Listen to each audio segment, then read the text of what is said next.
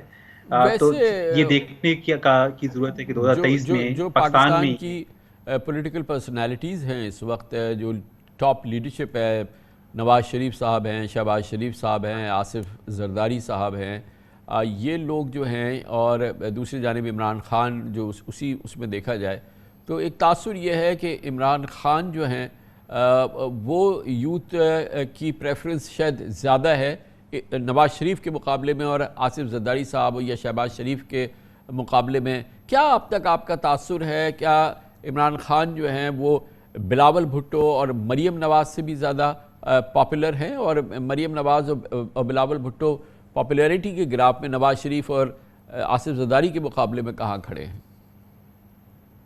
جی بالکل. تو اس پہ آئی تھنک جو یوتھ میں اور سوشل میڈیا استعمال کرنے والے یوتھ پہ اس میں کوئی شبہ نہیں ہے کہ عمران خان ان کی ایک ڈیسائسو چوائس ہے. اور یہ 2023 کی بات نہیں ہے، اصل میں 2013 سے ہم اس جو فیکٹر ہے اس کو اینالائز کر رہے ہیں. 2013 کے ایگزٹ پولز میں بھی یہی بات سامنے آئی تھی کہ جو ایف اے پاس یوتھ ہے اس نے 2013 میں بھی اسینشلی عمران خان کو اپنا وزیر اعظم چنا تھا. 2018 میں یہ فیکٹر اس سے بھی زیادہ تھا. تو یہ ایک یوتھ بلج اور خاص طور پہ ایک ایجوکیٹڈ سوشل میڈیا یوزیج والا جو طبقہ ہے، اس میں عمران خان پچھلے 10 سال سے مقبول ترین لیڈر ہیں. بلاول بھٹو انہوں نے بھی کوشش اپنی بھرپور کی ہے کہ وہ اس گروپ میں حاصل ہو لیڈرز کو اپنے درمیان شامل کیا ہے، تو مگر وہ اس وقت عمران خان سے ان کا اور جو گیپ ہے وہ سگنیفیکنٹ ہے. تھینک یو سو مچ، بہت بہت شکریہ. بلال گیلانی ہمارے ساتھ اسلام آباد سے تھے، executive director Gallup Pakistan. Commercial break, اس کے بعد ذکر کریں گے کراچی کے ساتھ ستم ظریفی ہے. 3 ماہ سے زیادہ ہو گئے ہیں بلدیاتی الیکشن ہوئے. کراچی کی خواہش ہے، تمنا ہے، ہر بڑے شہر کی ہوتی ہے، مضبوط بلدیاتی حکومت ہو، مضبوط میئر ہو، با اختیار بلدیاتی حکومت ہو، با اختیار میئر ہو. الیکشن ہو گئے، 3 ماہ گزر گئے، مگر حکومت دور دور تک نظر نہیں آ رہی. بلدیاتی اور میئر کا دور دور تک کوئی وجود نظر نہیں آتا، اور اس دوران الیکشن کمیشن آف پاکستان نہ جانے کہاں کھویا ہوا ہے. اس کی بات کرتے ہیں چھوٹے سے وقفے کے بعد. کراچی کے ساتھ ستم ظریفی در ستم ظریفیاں ہوتی ہیں. اس میں یہ بھی شامل ہے کہ بلدیاتی انتخابات مکمل ہوئے 3 ماہ ہو گئے مگر ابھی تک نہ شہر کی کونسل تشکیل پا سکی ہیں اور نہ ہی اس شہر کا کوئی میئر منتخب ہو چکا ہے. 15 جنوری کو 246 میں سے 235 نشستوں پر انتخابات ہوئے تھے. سیاسی جماعتوں کے تحفظات پر الیکشن کمیشن نے 20 نشستوں کے نتائج روکے تھے اور 215 نشستوں کے نتائج بھی سامنے آ گئے تھے. مگر 2 روز قبل الیکشن کمیشن نے 11 مزید نشستوں کے نتائج جاری کر دیے. اب 226 نشستوں کے نتائج سامنے آنے کے بعد پیپلز پارٹی 90 نشستوں کے ساتھ پہلی، جماعت اسلامی 82 کے ساتھ دوسری، پی ٹی آئی 42 نشستوں کے ساتھ تیسری پوزیشن پر ہے. اس کے علاوہ مسلم لیگ نون کے پاس 7، جے یو آئی کے پاس 3 اور 1 نشست ٹی ایل پی کے پاس ہے اور 1 آزاد امیدوار ہے. امیدواروں کے انتقال کے باعث 11 نشستیں پر انتخابات نہیں ہو سکے تھے. اللہ کر کے الیکشن کمیشن نے 18 اپریل کو یعنی کل یہ ضمنی انتخابات کرانے کی تاریخ دی تھی جو پچھلے ہفتے رمضان کی وجہ سے 7 مئی تک ملتوی کر دیے گئے. تعجب کی بات یہ ہے کہ الیکشن کمیشن کو تاریخ کا اعلان کرتے ہوئے یہ خیال نہیں آیا تھا کہ رمضان آ رہے ہیں اور رمضان کی یہ تاریخیں ہیں. سندھ الیکشن کمیشن کا کہنا ہے کہ میئر کے انتخاب سے قبل ان 11 یوسیز پر انتخابات ہوں گے. 2.5 سال کی تاخیر سے ہونے والے ان بلدیاتی انتخابات میں جماعت اسلامی نے غیر معمولی کارکردگی دکھائی تھی اور اکثریت حاصل کرنے کا دعویٰ بھی کیا تھا. جماعت اسلامی کا الزام تھا کہ ان کی نشستوں کی اکثریت کو پیپلز پارٹی الیکشن کمیشن کے ساتھ مل کر اقلیت میں بدلنے کے درپے ہے. الیکشن کمیشن بھی اپنی ذمہ داریاں احسن طریقے سے نبھانے میں ناکام رہا. تمام جماعتیں اپنے تحفظات لے کر الیکشن کمیشن پہنچی ہوئی ہیں اور پچھلے 3 ماہ سے الیکشن کمیشن کسی حتمی نتیجے پر پہنچنے میں ناکام ہے. کراچی کے عوام کے لیے حقیقی معنوں میں جماعت اسلامی آواز اٹھا رہی ہے. جماعت اسلامی کا مسلسل مطالبہ ہے کہ الیکشن کمیشن 11 یوسیز کے انتخابات کرائے. پچھلے ماہ جماعت اسلامی نے کراچی میں الیکشن کمیشن کے باہر مظاہرہ کیا اور شہر کے مختلف علاقوں میں احتجاج بھی کیا تھا. پوری صورتحال پہ بات کرتے ہیں. ہمیں جوائن کر رہے ہیں جناب حافظ نعیم الرحمان، امیر ہیں جماعت اسلامی کے کراچی میں. بہت بہت شکریہ حافظ. حافظ صاحب یہ بتائیے گا کہ اب تو یہ 3 ماہ ہو گئے ہیں، ایک بہت بڑی مدت ہوتی ہے کسی بھی دورے اس کی الیکشن کے بعد کے زمانے کی. ایک تو الیکشن 2.5 سال دیر سے ہوا ہے، پھر اس کے بعد الیکشن ہو گئے تو 3 ماہ سے الیکشن نہیں ہوئے. اس وقت کی کیفیت کیا ہے؟ کب یہ کونسلز بنیں گی؟ کب میئر کا انتخاب ہوگا؟ کب یہ نظام جو ہے تشکیل دیا جائے گا؟ بہت افسوسناک ہے خان صاحب. دیکھیں صحیح فرمایا آپ نے، 2.5 سال بعد یہ الیکشن ہوا اور 3 مرتبہ اناؤنس ہوا اور تینوں مرتبہ ڈیلے کیا، تینوں مرتبہ احتجاج کیا، سپریم کورٹ گئے، ہائی کورٹ گئے، الیکشن کمیشن گئے، دھرنے دیے، تب جا کر یہ الیکشن ہوا. اور آخری رات تک فرمائشی پروگرام چل رہا تھا گورنر ہاؤس میں اور بہادر آباد میں اور بلاول ہاؤس میں کہ یار نہ کروائیں. اس کنفیوژن میں یہ الیکشن ہوا. الحمدللہ جماعت اسلامی، اب آپ ووٹ نکال کر دیکھیں تو نمبر 1 پارٹی ہے، وارڈز نکال کر دیکھیں تو 358 ہمارے اور 296 ان کے ہیں. سیٹیں بھی ہماری زیادہ ہو گئیں تو انہوں نے پھر حلقہ بندیاں تو ایک طرف، ہم جیتے ہیں 45,000 والی یو سی پہ، وہ جیتے ہیں ایوریج 15-17 ہزار والی یو سی پہ، اس کے باوجود بھی ہرا دیا. تو انہوں نے نتیجے بدلنا شروع کر دیے. ہم الیکشن کمیشن میں گئے، الیکشن کمیشن نے اس کو ٹیک اپ کیا، 2 سال تک پال میں رکھا کیری کو، اور جب وہ عام بننے کے قریب آیا تو کہہ دیا کہ انہی آر اوز کے پاس چلے جاؤ دوبارہ، جنہوں نے ان 2 مہینے میں پوری مینیورنگ کر لی. پھر ہم ہائی کورٹ گئے اور ہائی کورٹ سے اسٹے لیا اور ہائی کورٹ اب ڈیسیشن 1-2 دن میں انشاءاللہ کرے گا اور اللہ نے چاہا تو ریپول ہوگا. اب مسئلہ یہ ہے کہ ایک چیز کے لیے لڑنا پڑتا ہے. جس 11 یو سی کے ضمنی انتخاب کو انہیں 15 جنوری کے بعد 16 جنوری کو اناؤنس کر دینا چاہیے تھا الیکشن کمیشن. کیوں 2 مہینے تک روکا؟ کوئی بتا سکتا ہے؟ کوئی چیف الیکشن کمشنر بتا سکتے ہیں کہ انہوں نے یہ کام کیوں کیا؟ اس لیے کہ پیپلز پارٹی کی فرمائش تھی کہ ضمنی سے پہلے آپ کر دیں. ہم نے یہ جو پورا کردار اس پہ الیکشن کمیشن کا فیصلہ کن کردار ہوتا ہے، وہ تو اوور آل اگر ہم دیکھیں تو بادی النظر میں بڑا مشکوک، بہت ہی مشکوک کردار لگ رہا ہے. جس میں کوئی شبہ ہی نہیں ہے. دیکھیں جو کام کرنے کا ان کا وہی نہیں کراتے، یعنی الیکشن کرانا ذمہ داری ہے، وہی نہیں کرائیں گے، باقی سب کچھ کریں گے. اور مجھے بتائیے نا آپ کہ اتنے واضح طور پر جب پریزائڈنگ افسر 66 جگہ پر ایسے تھے کہ جنہوں نے فارم 11 اپنے انگوٹھوں کے نشان اور دستخط سے جاری کیے تھے، اوریجنل ہم شو کر رہے ہیں، الیکشن کمیشن کے چیف صاحب موجود ہیں، وہ جو بعد میں ان سے دوبارہ مینورنگ کر کے دوبارہ سے سائن کروا کے لائے گئے، وہ پتہ چل رہے ہیں، پکڑ میں آ رہے ہیں. وہ 66 کے 66 کی انہوں نے کہا ہم فارنزک کریں گے اور چیف الیکشن کمشنر نے خود کہا، میں موجود تھا، کہ ہم فائنل ہیئرنگ کریں گے، فائنل ہیئرنگ کرنے کے بعد ہم فیصلہ کریں گے. انہوں نے فائنل ہیئرنگ نہیں کی. فارنزک نہیں کیا, کسی کو سزا نہیں دی, بلکہ 66 میں سے صرف 17 یونین اپنا پریزائڈ جو پولنگ اسٹیشن ہے اس کی ریکاؤنٹنگ کی, جس کی تیاری وہ پہلے سے کر چکے تھے. تو ملی بھگت ہے. مجھے بہت افسوس ہے اس بات کا کہ الیکشن کمیشن جس کا کام شفاف اور غیر جانبدار الیکشن کرانا ہے, وہ اپنے کنڈکٹ میں ایک پارٹی کا اعلی کار بن جائے. کیا ان کی مجبوری ہے؟ لیکن بہرحال ہم قانونی اور عدالتی اور جو جمہوری جد و جہد کر رہے ہیں, پہلی مرتبہ پیپلز پارٹی کو کسی پارٹی سے واسطہ پڑا ہے, ورنہ تو خرید دیتے تھے نا وہ لوگوں کو. تو اب یہ جو الیکشنز ہوں گے, میئر کا الیکشن ہوگا, کونسلز کی تمام تیاری ہوگی, یہ تشکیل نظام پائے گا, مگر اس وقت جو نمبرز ہیں 90 اور 82, 8 نشستوں کا آپ کا فرق ہے, بظاہر تو آپ کے لیے مشکل ہوگا یہ میئر منتخب کرانا. دیکھیں 83 ہیں ہماری, وہ ایک شاید کوئی غلطی ہوگی, تو 83 ہماری ہیں, 11 کے اوپر یہ ضمنی انتخاب ہو رہا ہے. اللہ نے چاہا چونکہ ہم اس کے نیچے جو وارڈ ہیں اس پہ تو ہو چکا ہے نا, تو ہم بہت ہزاروں کے مارجن سے تقریباً سب جگہ جیتے ہیں الحمدللہ. تو امید ہے کہ اس میں میکسیمم ہم جیت لیں گے. بڑی اچھی کیمپین بھی ہے, اور اب تو ہمیں وہ سب چیزیں پتہ چل گئی ہیں کہاں کہاں سے یہ کارگر یعنی وہ ڈالتے ہیں کارروائی. دوسری بات یہ ہے کہ 6 یونین کمیٹیوں پہ بھی انشاءاللہ ہمیں توقع ہے کہ ایک ایسا فیصلہ ہوگا جس کے نتیجے میں ری پول کی طرف یا پورے ری الیکشن کی طرف جائے گی بات. تو اگر یہ ساتھ ہی کرا دے, اگر الیکشن کمیشن کو مطلب اگر واقعی الیکشن کے پروسیس کو آگے بڑھانا ہے تو ان کو چاہیے ساتھ ہی کرا دیں دونوں چیزیں. تو یہ تقریباً 17 یوسیز تو یہ ہو گئی نا, آپ دیکھیں گے ریفلیکشن ہی بدل جائے گا, اور ہم انشاءاللہ تعالی 100 کے قریب جائیں گے. اچھا, یہ اس کے باوجود بھی یہ سوال پیدا ہوتا ہے کہ آپ کی ایبسولوٹ تو نہیں آ گئی نا میجورٹی.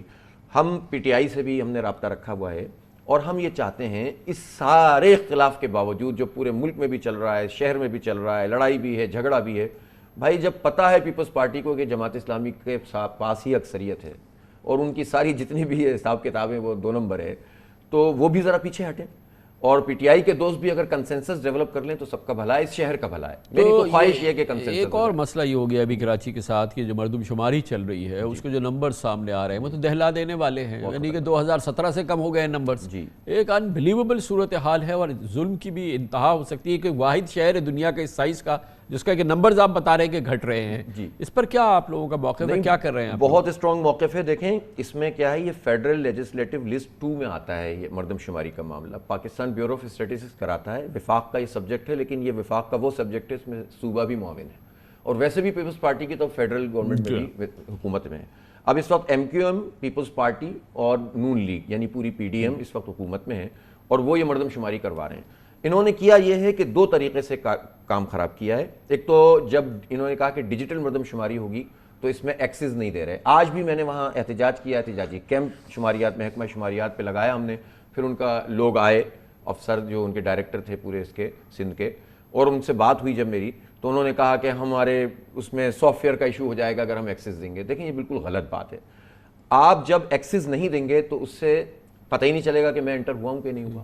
پھر جب انہوں نے آن لائن اس میں شماریات, جب اس میں خود شماری کروائی تھی تو چند دن رکھے تھے اور اس کے بعد ختم کر دی, جبکہ اس وقت لوگوں کو اتنا پتہ بھی نہیں تھا. اب یہ مسئلہ ہائی لائٹ ہو چکا ہے, ان کو دوبارہ خود شماری شروع کروانی چاہیے.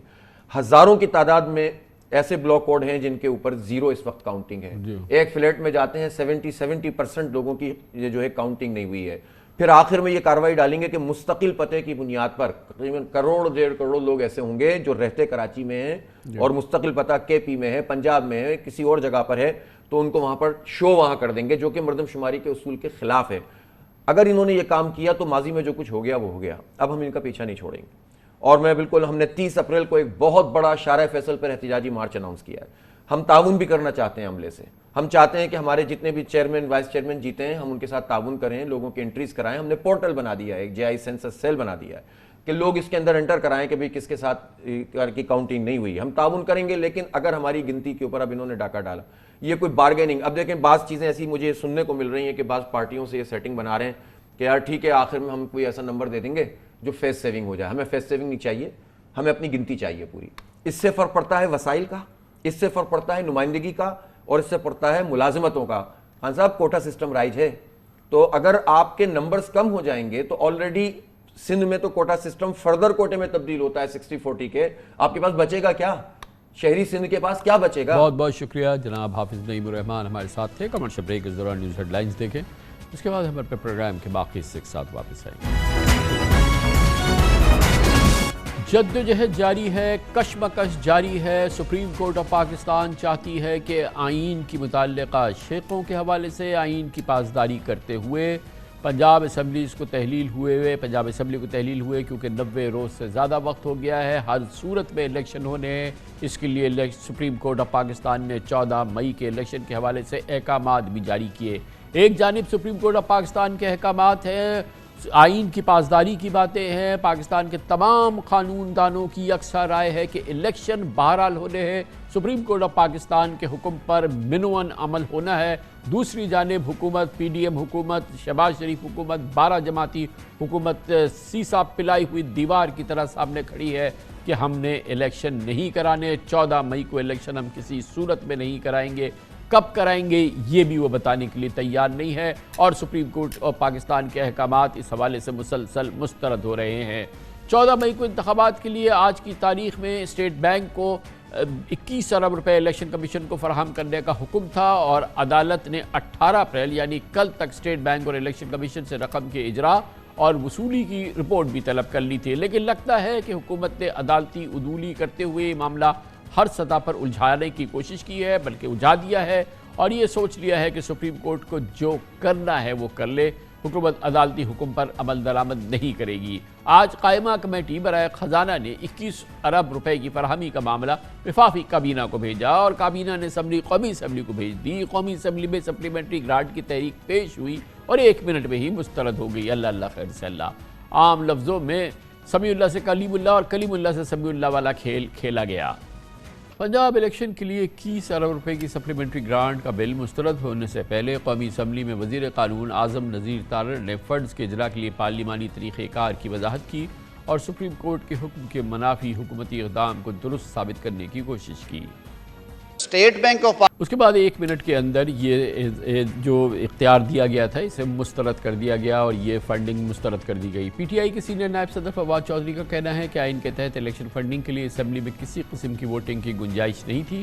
انہوں نے کہا کہ سپریم کورٹ کی حکم عدولی پر قائم مقام گورنر اسٹیٹ بینک کو 6 ماہ تک کی سزا اور وزیر اعظم شہباز شریف نااہل ہو سکتے ہیں۔ 3 روز پہلے ہمیں انٹرویو میں ماہر آئین و قانون بیرسٹر سلمان اکرم راجہ کا کہنا تھا کہ حکومت نے آئین کے مطابق عمل سے انکار کر دیا ہے، اس لیے سپریم کورٹ نے اسٹیٹ بینک کو براہ راست حکم دیا۔ ان کا کہنا تھا کہ اب اسٹیٹ بینک کو ہر حال میں سپریم کورٹ کے حکم پر عمل کرنا ہوگا۔ تمام آئینی قانونی پابندیاں اور پارلیمانی قواعد اور قراردادیں اپنی جگہ، حقیقت یہ ہے کہ شہباز حکومت 14 مئی کو کسی قیمت پر الیکشن کرانا ہی نہیں چاہتی۔ وزیر داخلہ رانا ثناء اللہ نے کل 1 سے زائد مرتبہ ببانگ دہل اعلان کیا کہ 14 مئی کو الیکشن نہیں ہوں گے۔ انہوں نے کسی کا نام لیے بغیر کہا کہ یہ جتنا چاہے زور لگا لے، 14 مئی کو الیکشن نہیں ہوں گے۔ چیف جسٹس آف پاکستان جناب جسٹس عمرتا بندیال کے احکامات کے باوجود وزیر داخلہ رانا ثناء اللہ جس دیدہ دلیری سے 14 مئی کو پنجاب میں الیکشن سے انکار کر رہے ہیں، یہ سپریم کورٹ کی رٹ کو کھلم کھلا چیلنج کرنے کے مترادف ہے۔ 90 دن میں الیکشن کرانے سے متعلق آئین کے آرٹیکل 224 میں رتی برابر بھی ابہام نہیں، اور نگراں حکومت کا وجود کا مقصد بھی 90 دن میں الیکشن ہونے تک روزمرہ کے حکومتی امور انجام دینا ہے۔ اس پروگرام میں ہم سے بات کرتے ہوئے ملک کے تمام اور بہت ہی سینئر نامور ماہر آئین و قانون نے بتایا الیکشن 90 روز میں کرانا آئینی ذمہ داری ہے اور لازم ہے۔ دراصل پنجاب اسمبلی کے انتخابات بظاہر شہباز حکومت کے لیے ایک بھیانک خواب بن گئے ہیں۔ نون لیگ کو سمجھ میں نہیں آ رہا کہ وہ الیکشن میں کون سا نعرہ، کون سا بیانیہ، کون سا ایجنڈا لے کر اترے گی، لیکن اہم بات یہ ہے کہ سپریم کورٹ کے احکامات پر عمل درآمد حکومت اور تمام حکومتی اداروں پر لازم ہے، یہ کہنا ہے پاکستان کے تمام چوٹی کے سینئر قانون دانوں کا۔ اس موضوع پہ مزید ہم قانونی آئینی رائے لیتے ہیں۔ پاکستان کے ایک اور نامور سینئر قانون دان سابق وزیر قانون ڈاکٹر خالد رانجھا ہمارے ساتھ موجود ہیں۔ بہت بہت شکریہ ڈاکٹر صاحب۔ یہ فرمائیے گا کہ ہمارے اس پروگرام میں بھی اور ہم نے دیکھا ہے عمومی طور پہ بھی پاکستان کے تمام ماہرین جن کو سپریم کورٹ کے حالیہ فیصلے پر اعتراض بھی ہے، اس کی تنقید بھی کر رہے ہیں، مگر ان سب کی ایک رائے ہے کہ اس سے فرار ممکن نہیں ہے، اس پہ عمل درآمد ہونا ہے۔ اگر سپریم کورٹ نے کہہ دیا کہ 14 مئی کو الیکشن ہونا ہے، تمام اداروں کو اس میں معاونت کرنی ہے تو وہ ہونی ہے، لیکن اس وقت یہ صورتحال نظر آ رہی ہے کہ حکومت کے، آپ نے سنا وزیر داخلہ وہ ایک طرح سے قصبیہ کہہ رہے ہیں، ببانگ دہل کہہ رہے ہیں کہ کسی صورت میں الیکشن نہیں ہوں گے 14 مئی کو۔ حکومت بھی کہہ رہی ہے کہ وہ الیکشن 14 مئی کو نہیں ہونے دے گی۔ قومی اسمبلی جس میں اب سے پی ڈی ایم ہی ہے اس نے بھی کہہ دیا کہ الیکشن نہیں ہونے دیں گے۔ تو ایسا لگتا ہے کہ سپریم کورٹ یہاں پر شاید یہ اس جگہ پہ اپنا حکم پر عمل درآمد نہ کرا سکے، اور یہ کوئی پتہ نہیں شاید مشکل صورتحال جنم لے۔ کیا ہوگا اب؟ میں سمجھتا ہوں کہ جب ایک تو ہم آئین کی بات کرتے ہیں، میں اس بات سے معترض ہوں کہ یہ سپریم کورٹ کا فیصلہ درست ہے، سپریم کورٹ کا فیصلہ جو بھی ہے درست ہے، ہمیں یہ اب اختیار نہیں پہنچتا، اب ہم خود اپنے گھر بیٹھ کے جی فیصلہ درست ہے یا نہیں ہے. This judgment has to be complied with. اور یہ رویہ کہ میں نہیں مانوں گا، وہ تو ایسے جیسے دیہات میں لڑائی ہوتی ہے، ایک آدمی کہتا ہے میں بدلہ لیواں گا، پھٹے چڑھ جاواں گا. تو پھٹے چڑھنا اور بات ہے، اگر حکومت پھٹے چڑھنا چاہتی ہے علیحدہ بات ہے. میرا خیال ہے وزیر اعظم کے خلاف کوئی سازش ہو رہی ہے جو اس کو پھٹے چڑھا رہے ہیں، اور اس سے اس تناظر میں ان سے جان چھڑائی جا رہی ہے. تو اب کیا آپشن رہ گیا ہے سپریم کورٹ کے پاس ڈاکٹر صاحب کے، کیونکہ جو ایک آخری حکم تھا جو اس کے پیوٹ تھا اس پورے کے 14 مئی کو الیکشن ہو کہ فنڈز جاری ہوں، آج قومی اسمبلی نے مسترد کر دیا، کابینہ نے مسترد کر دیا، پہلے حکومت مسترد کر چکی ہے، وزیر داخلہ نے کہہ دیا کہ 14 مئی کو الیکشن نہیں ہوں گے. اب آپشنز کیا ہیں سپریم کورٹ کے پاس؟ Supreme court has one option کہ جس نے اوفینڈ کیا ہے سپریم کورٹ آرڈر کو اسے بلایا جائے، give a show cause notice, and then of course punish him. It's a glaring contempt on the face of the records. تو ڈاکٹر صاحب اس میں تو پھر کوئی ایک شخص تو ہمیں یا ذمہ دار ہے ایک شخص، کیونکہ کہا کہ حکومت تو کابینہ ہے اور پھر کابینہ نے قومی اسمبلی کو بھیج دیا، تو پھر اس میں کہ ذمہ دار کابینہ اور اگر قومی اسمبلی ہے تو پھر کیسے جو ذمہ داری کا تعین ہے وہ کیسے ہوگا؟ میں سمجھتا ہوں سپریم کورٹ ضرور تحمل دکھائے گی، یہ ہی نہیں کہے گی کہ ہم پوری کابینہ کو 6 بار سزا دیں گے. میں سمجھتا ہوں person responsible is the prime minister, اس کو بلائیں گے، اور جیسے پہلے بھی کیا گیا ہے، روایت موجود ہے، اور prime minister can be punished and sent home.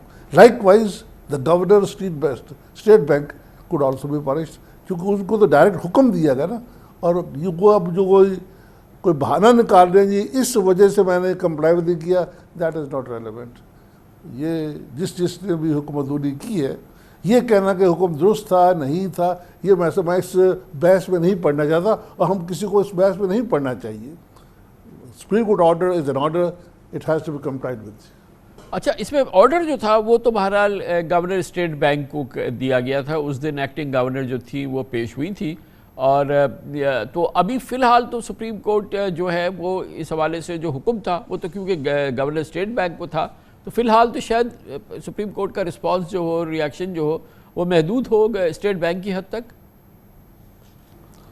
I am saying Supreme Court would act with restraint. میں تو یہ کہہ رہا ہوں، عدالت ہے، عدالت میں عدالتی ریسٹرینٹ بھی ہوتا ہے. اس ریسٹرینٹ کو بروز خاطر رکھتے ہوئے میرا یہ خیال ہے کہ supreme court would confine itself number 1 to 2 people, governor and then the for example اگر آپ کے منسٹر انٹیریئر یہ کہہ رہے ہیں جو کرنا ہے کر لو، میں نہیں کروں گا، تو I think is that not enough?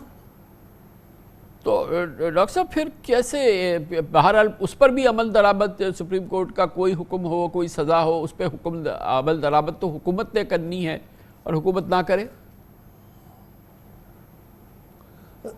گزارش یہ ہے کہ یہ حکومت کی بات نہیں ہو رہی. Who is showing defiance to the Supreme Court order and instructions? And جو بھی واضح لوگ آتے ہیں، جو بھی اپنا گلیڈیٹرز بننا چاہتے ہیں، let them come forward.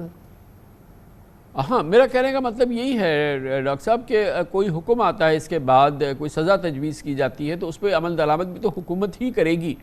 وہ حکومت جو کسی حکم پر عمل درآمد کرنے کے لیے سپریم کورٹ کے تیار نہیں ہے، وہ اعلانیہ کہتی ہے کہ ہم نہیں کر رہے، ہم نہیں مانتے آپ کے اس حکم کو، وہ پھر آگے سزا کو بھی نہ مانے تو پھر سر میں نے چونکہ تھوڑی دیر حکومت میں رہ کے دیکھا ہے، وہ لوگ جن کے کندھوں پہ آدھا کلو وزن ہوتا ہے، وہ بھی اس بات سے ڈرتے ہیں کہ کہیں عدالت جو ہے یہ فیصلہ نہ کر دے، اور یہی وجہ ہے عدالت کو پہلے ریموو کرتے ہیں. وہ تو اب عدالتی فیصلہ آ جائے وہ بہت بڑا بوجھ ہوتا ہے.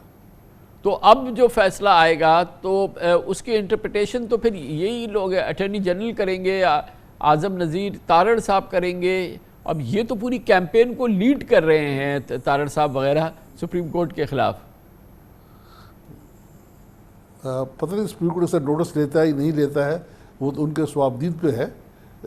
اگر جہاں تک کنٹیمپٹ کا مسئلہ ہے، that is between the contemnor and the court. ہاں، اگر عدالت فراختگی دکھائے تو علیحدہ بات ہے، لیکن جس کو سمجھتے ہیں کہ so and so is responsible, he can be taken to task. تو الٹیمیٹ گورنمنٹ کی رسپانسبلٹی تو چیف ایگزیکٹو پہ ہوتی ہے نا ڈاکٹر صاحب. چیف منسٹر، چیف جو پرائم منسٹر ہے وہی سی او ہے نا حکومت کے. اتفاق کرتا ہوں، میں بالکل آپ سے اتفاق کرتا ہوں کہ دیکھنے والی بات یہ ہے کہ الیکشن ہونا ہے، اس کو کون آبسٹرکٹ کر سکتا ہے، اور it doesn't take kind of mathematical thinking to find out کہ ہاں کس کون ذمہ دار ہے. وہ صاف ظاہر ہے، اور supreme court can see through things and they have seen I believe by now, and I believe action would be taken. تو یہ جو سپریم کورٹ میں جس تقسیم کی خبریں ہیں، حکومت کہتی ہے تو 4-3 سے تو فیصلہ مسترد ہی ہو چکا ہے. یہ جو ایک تقسیم، یہ جو ایک ڈویژن نظر آتا ہے سپریم کورٹ میں، وہ کتنا اثر انداز ہو سکتا ہے سپریم کورٹ کے احکامات پہ جو کہ آلریڈی آ چکے ہیں اور جو آنے ہیں؟ یہ اپنے پیرا میں ڈویژن سپریم کورٹ اچھا نہیں ہے، اس سے ادارہ کمزور ہوتا ہے. جیسے آپ نے جو سابق چیف جسٹس سجاد علی شاہ صاحب، آپ نے ان کو بذریعہ تقسیم ریموو کیا، کوئی اور حکم نہیں تھا اس کے بیچ میں. تو میں سمجھتا ہوں کہ یہ جو تقسیم ہے، یہ ادارے کو خود سوچنا چاہیے کہ یہ کوئی اچھی بات نہیں ہے. اور پھر خبریں بھی آئیں کہ یہ تقسیم کی خبریں جو ہے یہ انجینئرڈ ہے. ہم نے کوئی ایسی تقسیم نہیں ہے، اچھی بات ہے، لیکن اگر کوئی دل میں خراش ہے جج صاحبان کے تو اس کو ریموو ہونا چاہیے، پبلک نہیں ہونا چاہیے. ادروائز سپریم کورٹ کا مقصد بھی کوئی نہیں ہے. People would lose confidence in the court. تو ڈاکٹر صاحب تقسیم اگر ہے بھی یا نہیں ہے، اگر تقسیم ہے بھی تو جو فیصلہ ہے اس سپریم کورٹ کا چیف جسٹس کی بینچ کا، وہ اس پہ اثر انداز ہوتی ہے کسی بھی صورت میں؟ وہ فیصلہ تو فیصلہ ہے، اس پر تو عمل ہونا ہی ہے. بالکل نہیں ہوتا، بالکل نہیں ہوتا. سپریم کورٹ کا فیصلہ کا جو ریپرزنٹیشن ہے، اکیلا جج تو فیصلہ نہیں کرتا سپریم کورٹ کا، بینچ کرتا ہے. بینچ 3 ججز کا ہوتا ہے، اور تمام فیصلے لوگوں کے سزائے موت وغیرہ سا یہ 3 جج ہی بیٹھ کے دیتے ہیں، 3 جج ہی بری کرتے ہیں. چونکہ رولز میں 3 ججز constituted bench of supreme court. Doctor صاحب اپنی رائے دیجیے گا. ایک اور سچویشن ڈیولپ ہو رہی ہے کہ یہ 90 دن کے لیے نگران حکومتیں بنائی گئیں کے پی میں اور پنجاب میں. 22 تاریخ کو پنجاب میں ختم ہو جائے گی، 27 کو کے پی کے میں ختم ہو جائے گی. یہ نگراں حکومت ہوتی ہے، روزمرہ کام کے لیے 90 دن کے لیے بنتی ہے. اب ان کی جو مدتیں ہیں وہ بھی پوری ہو رہی ہیں، آگے بجٹ آ رہا ہے، دوسری بڑی سیریس ذمہ داریاں ہیں سامنے آ رہی ہیں. ڈے ٹو ڈے حکومت یہ چلتی رہے گی 22 کے بعد؟ ان کی کیا ہے قانونی آئینی حیثیت ہے نگران حکومتوں کی؟ میرا خیال ہے the matter will go to Supreme Court as a federal subject and they'll give a conclusion somehow. میری رائے میں شاید they might appoint an administrator instead of the chief ministers. تو آپ کی رائے میں اس کا بھی فیصلہ ہونا ہے؟ یہ ایک بہت ہی حل طلب آئینی قانونی مسئلہ ہے. سپریم کورٹ کرے گی. تو سپریم تمام پریمیسز تو یہ ہے کہ جی الیکشن 90 دن میں ہونا ہے اور کیئر ٹیکر نے کرنا ہے. جب الیکشن ہو جائے گا تو care taker become doctor official. تو اس تناظر میں سمجھتا ہوں کہ اگر الیکشن نہیں ہو رہا تو کیا کیئر ٹیکر کا continue? It's a big question. بڑی نوازش. بہت بہت شکریہ ڈاکٹر خالد رانجھا ہمارے ساتھ موجود تھے، معروف قانون دان، سابق وزیر قانون. کمرشل بریک، اس کے بعد ذکر کریں گے فوج نے جب اور بہت زیادہ کیا ہے، سیاست میں دلچسپی کا اظہار کیا ہے یا مداخلت کی ہے تو اس کی بڑی بھاری قیمت ادا کرنی پڑی ہے. سابق chief of army staff general Bajwa اس وقت نشانے پر ہیں. سیاستدانوں نے لگتا ہے کہ ان کے خلاف توپیں کھولی ہوئی ہیں. پہلے تھوڑا احتیاط سے کام لیا وہ ان سیاستدانوں جو حکومت میں ہیں، لیکن اب وہ بھی آہستہ آہستہ نہیں بلکہ پوری قوت سے باہر آ رہے ہیں اور جنرل باجوہ کو نشانہ بنا رہے ہیں. عمران خان نے تو کوئی کسر چھوڑی نہیں تھی. اس پر بات کرتے ہیں تھوڑے سے وقفے کے بعد.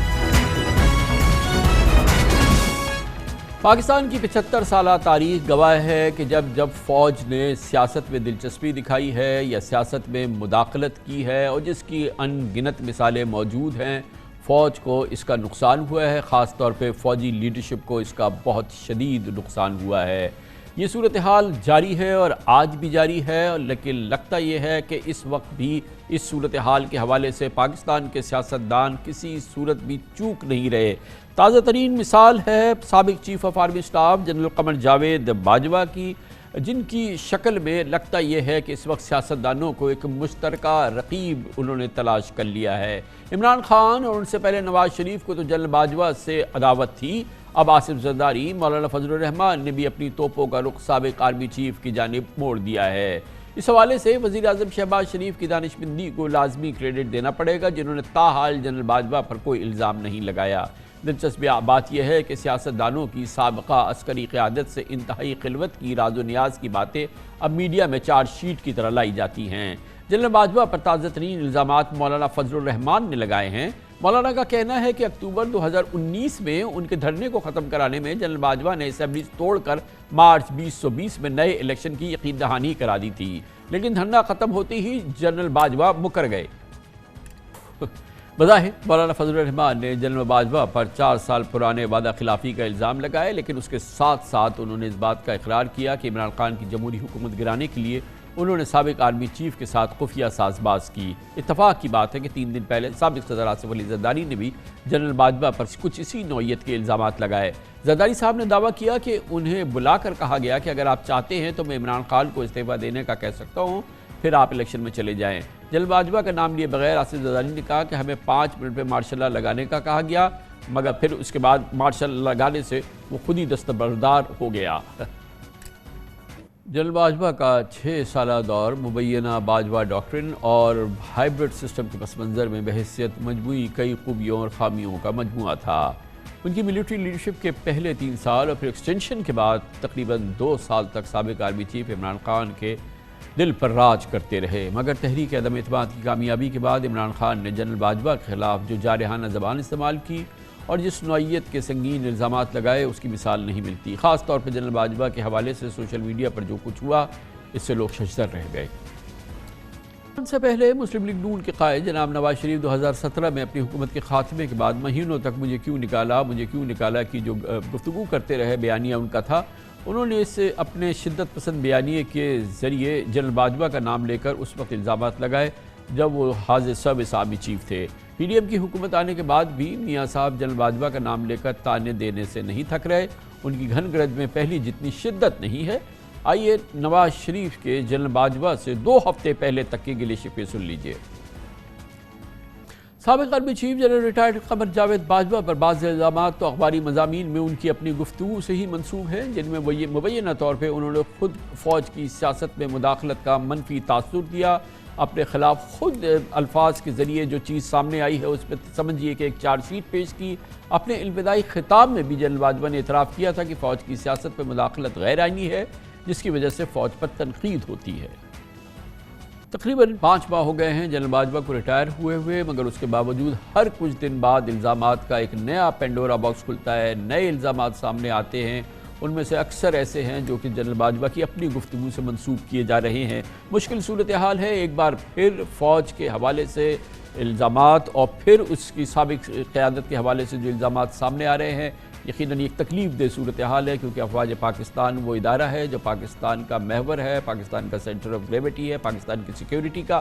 اس کے حوالے سے اس کی امیج کو خراب ہونا، اس پہ الزامات لگنا یا اس کو متنازع بنانا، یہ پاکستانیوں کے لیے 22 کروڑ پاکستانیوں کے لیے انتہائی تکلیف دہ باعث ہے، اور حد درجہ ضرورت ہے کہ فوج کا امیج ایک مضبوط امیج اور بالکل انٹینٹڈ امیج، جس پہ کسی قسم کی کوئی الزام نہ لگ سکتا ہو، جس پہ کسی قسم کی کوئی ایسی گفتگو مترجہ گفتگو ہو سکے، نہیں ہونی چاہیے، کسی صورت میں نہیں ہونی چاہیے، اور اس ادارے کا تحفظ ہم سب پر لازم ہے۔ مگر کیا کریں کہ سابقہ قیادت کے حوالے سے چیزیں مسلسل سامنے آ رہی ہیں اور سیاستدان تو چوکتے نہیں ہیں۔ اس پورے موضوع پہ بات کرتے ہیں اور اس کا ہم جائزہ لیں گے۔ ہمارے ساتھ موجود پاکستان کے نامور سینئر ترین صحافیوں میں سے ایک جناب ایڈیٹر بھی ہیں محترم مجیب الرحمان شامی ہمارے ساتھ ہیں، اور جناب اعزاز سید پاکستان کے معروف انویسٹیگیٹو جرنلسٹ۔ شامی صاحب، 75 سال سے بہرحال تقریباً یہ سلسلہ چل رہا ہے کہ ہر جانے والا ایک دو کو 2-4 کو چھوڑ کے جانے والا آرمی چیف جو ہے اس کا زمانہ جو ہے وہ اعتراض اس پہ ہوتا ہے، وہ مترضع ہو جاتا ہے، اس پر الزامات لگ رہے ہوتے ہیں، فوج کی سیاست میں جو سابقہ دلچسپی رہی ہے وہ سامنے آتی ہے، اور ایک بہت ہی تکلیف دہ صورتحال ہوتی ہے، اور ابھی آپ نے اس وقت بھی ہم اس صورتحال سے گزر رہے ہیں، اور جو کہ یقیناً اس میں خود کتنی ذمہ داری ہے ہماری سابقہ فوجی قیادت کی۔ کامران صاحب شکریہ، بڑا اہم موضوع آپ نے چھیڑا ہے۔ دیکھیں جنرل باجوہ جو کچھ کر رہے تھے کیا اپنے طور پر کر رہے تھے؟ کیا اس وقت کی حکومت جو تھی اس سے چھپ کر رہے تھے، یا اس کی شے پر کر رہے تھے، بلکہ اس کی ہدایت پر کر رہے تھے؟ یہ بھی غور طلب معاملہ ہے۔ وزیر اعظم عمران خان نے حزب اختلاف کے جملہ امور چیف آف آرمی سٹاف پر اور ISI چیف پر چھوڑ دیے تھے۔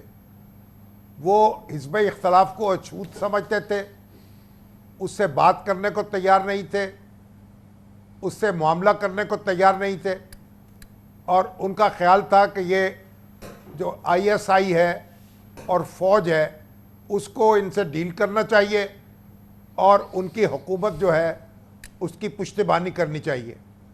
تو یہ ان کی سکیم کا حصہ تھا، اور جنرل باجوہ اور جنرل فیض حمید نے جو کچھ کیا اس کا فائدہ بھی ان کو پہنچا اور نقصان بھی پہنچا۔ دیکھیے شامی صاحب، جب تک ہمارے سیاستدان ان کی ذات کو فائدہ ہوا ہو یا ان کی ذات کو نقصان پہنچا ہو، میرا کنسرن یہ ہے کہ افواج پاکستان کا امیج، افواج پاکستان پر جو پورے 22 کروڑ عوام کا یکساں اعتماد ہے، اور ان کا جو یقین ہے کہ یہ ہم سب کی فوج ہے، اور یہ ہم سب کی، یہ کسی سیاستدان کی فوج نہیں ہے یا کسی سیاسی حکومت کی فوج نہیں ہے، یہ برقرار رہنا بہت ضروری ہے۔ میرا پرابلم تو یہ ہے کہ وہ جو اعتماد اور یقین جو ہے وہ ہمیں ہلتا ہوا نظر آ رہا ہے، اگر میں محدود الفاظ میں بات کروں تو۔ دیکھیں جی، یہ تو ہماری خواہش ہے اور ہماری دعا ہے، ہماری آرزو بھی ہے کہ ایسا ہو جائے، لیکن جب تک سیاستدان جو ہیں وہ فیصلہ نہیں کر لیں گے یا تہیہ نہیں کر لیں گے، ایسا ممکن ہو سکے گا؟ کوئی بھی جماعت جو برسر اقتدار آتی ہے وہ چاہتی ہے کہ فوج اس کی حکومت کی حفاظت کرے ہر جائز اور ناجائز طریقے سے، اور جو اپوزیشن ہوتی ہے وہ اس کوشش میں ہوتی ہے کہ فوج اور حکومت کے درمیان فاصلے پیدا کر دیے جائیں۔ تو جب تک آپ ISI کا رول محدود نہیں کریں گے اور اس کو بے دخل نہیں کریں گے سیاست سے، یہ مقصد حاصل نہیں کر سکیں گے جو آپ کی زبان پر ہے اور آپ کے دل میں بھی ہے اور میرے دل میں بھی ہے۔ بے شک صاحب مرحوم نے ISI کا انٹرنل ونگ قائم کیا تھا، اور اس کے بعد ماشاء اللہ آئے اور حکومتیں بدلیں، یہ مضبوط سے مضبوط ہوتا چلا گیا یہ ونگ۔ اور سیاستدان جب تک ایک دوسرے سے معاملہ نہیں کریں گے، جب تک وہ فوج کو اپنے حق میں استعمال کرنے کی خواہش میں مبتلا رہیں گے، اس وقت تک یہ مقصد حاصل نہیں ہو سکے گا۔ یقیناً آج بھی دیکھیے آرمی چیف بار بار کہتے ہیں ہم سیاست میں فریق نہیں ہیں، اور بار بار یہ کوشش ہو رہی ہے کہ انہی سے بات کی جائے، انہی سے معاملہ کیا جائے، اور سیاسی حریف جو ہیں ان کے ساتھ نہ بیٹھا جائے۔ تو جب تک یہ رویہ رہے گا تو فوج کیسے، یعنی ہم سمجھیں کہ وہ بالکل الگ تھلگ ہو کے بیٹھ جائے گی؟ وہ بھی آخر انسانوں کی بنی ہوئی ہے، انسانوں کی اپنی خواہشات بھی ہوتی ہیں، جی ہاں، اپنی آرزویں بھی ہوتی ہیں، یہ اس کے نتائج بھی ہوتے ہیں۔ جی اعزاز صاحب یہ فرمائیے گا کہ اب پھر جنرل باجوہ والا جو اس وقت گفتگو ہے مسلسل، اور ظاہر ہے اس کی ابتدا تو معاف کیجیے گا خود جنرل باجوہ کے حوالے سے ہوئی جب انہوں نے مختلف صحافیوں سے گفتگو کی، اب چاہے وہ اس کو وہ انٹرویو کہیں نہ کہیں، لیکن بہرحال جب صحافیوں سے آپ گفتگو کرتے ہیں اسی طرح سے شائع ہوتی ہیں جیسے شائع ہوئیں یا ٹی وی پر آئیں جیسے کہ آئی ہیں۔ لیکن کیا یہ جو 6 سالہ جنرل باجوہ کا دور ہے، اور اس حوالے سے ظاہر ہے کہ ان گنت چیزیں سامنے آتی رہی ہیں اور آ رہی ہیں، اور کیا یہ سلسلہ ابھی تھمے گا یا یہ ابھی اس میں بہت کچھ ہونا باقی ہے؟ کیونکہ ابھی تو شروع کیا ہے، جو لوگ اس وقت گورنمنٹ میں ہیں انہوں نے، عمران خان نے تو شاید اپنی حسرت نکالی جتنی نکالنی تھی، لیکن اب لگتا ہے کہ جو حکومت میں شامل لوگ جو ہیں یہ اب آہستہ آہستہ اپنی حسرتیں نکال رہے ہیں اور اپنے گزشتہ ایکسپیرینسز کو شیئر کر رہے ہیں، جس میں کہ کافی سینسٹیو معلومات وہ دے رہے ہیں۔ کامران صاحب بہت شکریہ۔ کامران صاحب، جو جنرل باجوہ کا دور ہے بحیثیت آرمی چیف، وہ سیاسی اعتبار سے چار بڑے واقعات کا مجموعہ ہے۔ سب سے پہلا واقعہ یہ کہ جنرل باجوہ جب اقتدار میں آئے تو سابق وزیر اعظم نواز شریف کے خلاف پاناما کیس کی تحقیقات ہوئیں، جس میں فوج کے نمائندے بھی تھے، ISI اور ملٹری انٹیلیجنس کے نمائندے تھے۔ پھر دوسرا بڑا واقعہ ہوا کہ نواز شریف صاحب کو برطرف ہو گئے نواز شریف صاحب۔ تیسرا جو بڑا واقعہ ہوا وہ یہ ہوا کہ 2018 کے انتخابات ہوئے، جو کہ بہت زیادہ کنٹروورشل تھے، اور ان کی جو کنٹروورسی ہے اس کو مسلم لیگ نون نے اپنا بیانیہ بنایا اور ووٹ کو عزت دو کی باتیں کی۔ جو چوتھا بڑا واقعہ ہوا وہ عمران خان صاحب کی انسٹالمنٹ تھی ایز پرائم منسٹر، جو 2018 کے انتخابات تھے ان کے اوپر سوالیہ نشان مختلف جو قومی جو تھنک ٹینکس ہیں اور بین الاقوامی تھنک ٹینکس ہیں وہ بھی اٹھاتے رہے، اور پاکستان کی سیاسی جماعتیں بھی وہ سوال اٹھاتی رہیں۔ اور عمران خان صاحب جب آئے تو جو تمام معاملات ہیں عمران خان صاحب کے سیاسی معاملات وہ سارے آرمی کے پاس چلے گئے۔ جنرل باجوہ کو وہ کہا کرتے تھے، بعد میں ISI کے جو چیف بنے، پہلے DGC اور پھر بعد میں ISI کے چیف بنے جنرل فیض حمید، وہ سارا کام کرتے رہے۔ وہ اتنے آگے یہ معاملات چلے گئے تھے کامران صاحب کہ پتہ نہیں چلتا تھا کہ اگر حکومت پر تنقید کی جاتی ہے تو ریاکشن جو ہے اس وقت ISI کی طرف سے آتا تھا، تو یہ پتہ نہیں چلتا تھا کہ ISI کون سی ہے، فوج کون سی ہے اور حکومت کس کی ہے۔ اگر سویلین حکومت پر اس وقت لیکن یہ چار واقعات پہ تو آپ نے محیط کیا جنرل باجوہ کا دور، پھر عمران خان کی رخصتی کو اس میں شامل نہیں کریں گے؟ جی میں اس کی طرف آنے لگا ہوں کہ یہ چار واقعات وہ ہیں جو جن میں وہ تھے، جن میں ان کا نام لیا جاتا رہا، مگر ان کو اتنا زیادہ ڈیمیج نہیں کیا۔ لیکن جو پانچواں اور آخری واقعہ ہوا وہ ہے عمران خان صاحب کی رخصتی۔ عمران خان صاحب اپنے سارے دور میں جنرل باجوہ کی تعریفیں کرتے رہے۔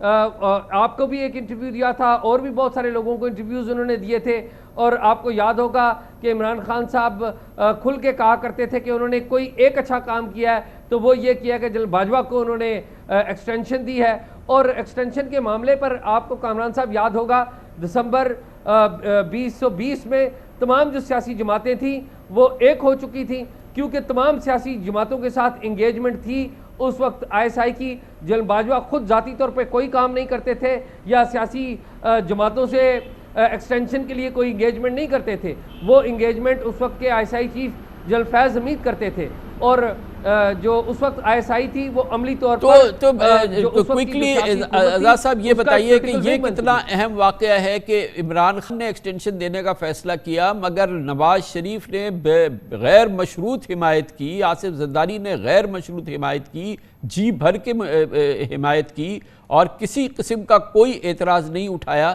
تو آخر اس گناہ میں پھر سبھی شریک تھے نا، برابر کے شریک تھے، اور اس کی کوئی وجہ ہوگی نا؟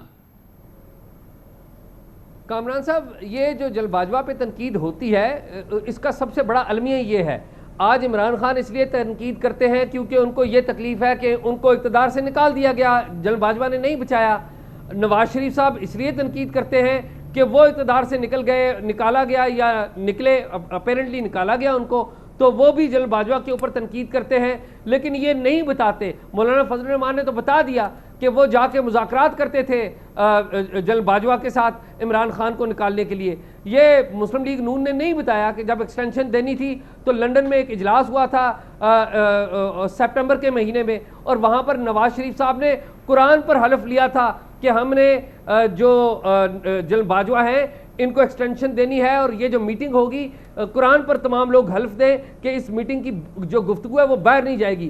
اور یہی کام آصف علی زرداری صاحب نے کیا تھا۔ آصف علی زرداری صاحب آگے بڑھ چڑھ کر جنرل باجوہ کو ایکسٹینشن دینے والوں میں شامل تھے، اور عمران خان صاحب نے جس طریقے سے ایکسٹینشن دی وہ آپ کو پتہ ہے، یہی بات ہے وجہ، اسی لیے میں نے اس موضوع کو چھیڑا کہ بھائی کوئی ایک ہو تو ٹھیک ہے، اس کو ذمہ دار بنا کے آپ فوج سے معاشقے کی سزا دے دیں اور اس کو وہ کر دیں. یہاں تو پوری فوج سیاسی قیادت اسی سلسلے میں. شامی صاحب پلیز اس کو ذرا سا یہ مجھے اس وقت کنکلوڈ کر دیجئے کہ یہ حالات مجھے یقین دلا دیجئے کہ اب یہ 100% ختم ہو گیا یہ معاملہ. ایک بار فوج کی جان چھوٹے سیاستدانوں سے اور سیاست سے, اور سیاستدان اپنی جان چھڑائیں کسی صورت سے فوج سے معاشقے کے. کیا یہ سلسلہ اب ختم ہو گیا؟ کیسے ختم ہوگا؟ اس کو تو ہر صورت میں ختم ہونا ہے نا, ہمیں اپنی فوج کو تو بچانا ہے نا. کامران صاحب بڑی اچھی خواہش ہے, سلسلہ جو ہے ختم نہیں ہوا, کوئی رکا ضرور ہے یا تھما ضرور ہے, لیکن آپ مجھے بتائیں گے سارے سیاستدان جنرل باجوہ کو ایکسٹینشن دینے کے معاملے میں متحد کیسے ہو گئے, اور خود سپریم کورٹ نے اس سارے معاملے میں ان کو کیسے فیسیلیٹیٹ کیا, ایک قانون بنوا دیا. آج جو حضرات تنقید کر رہے ہیں وہ سارے کے سارے جنرل باجوہ کی ایکسٹینشن میں شریک تھے. یہ بھی تو ایک سوال ہے نا بہت بڑا.